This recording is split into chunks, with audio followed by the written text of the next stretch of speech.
Joe Douglas has made a dozen trades since he became the Jets general manager just a couple of years ago, and he did make one more on trading deadline day.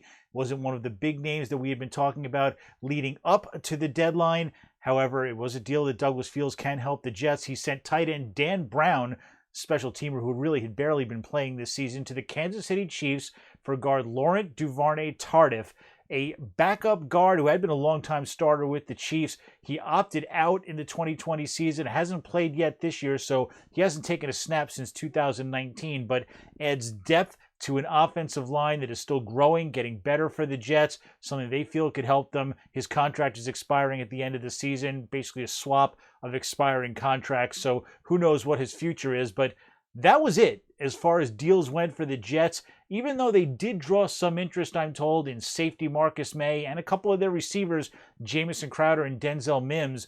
With Maye, word around the league was that the Jets' asking price was way too high. They were looking for at least a third-round pick, and people around the league were telling me that if they were going to deal for Maye, they were going to want the Jets to pick up some of his remaining $6.4 million in salary this season, and that's not something that they expected the Jets would do. So even though his franchise tag contract expires at the end of the season and the Jets have shown no interest in talking to him about a long-term deal that would keep him here in the future, the Jets seem content to keep him for now, let him walk at the end of the year because no deal was made. They also weren't inclined to really get serious about a trade for either one of their two receivers that people had inquired about, in part because they've got a young quarterback in Zach Wilson. They don't want to start taking weapons away from him.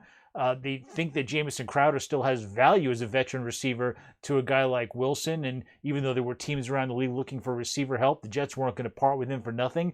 And the same was true with Denzel Mims. He's a former second-round pick. They believe in his talent. They love his size and his speed. And even though at times it looks like he's fallen out of favor with this coaching staff and doesn't get a whole lot of opportunities in this offense, the Jets feel like he could have a future with them.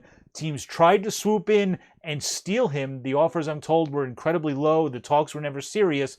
The Jets said it was an easy decision to keep him on the roster. They looked at their team. They did not feel like they had to make any big deals. There was no pressure to do that. They have a good core of young talent. They have a lot of draft picks and cap room for the future. So when they looked at this trading deadline, they did not see it as a big deal, which is why the only deal they did make was a small one.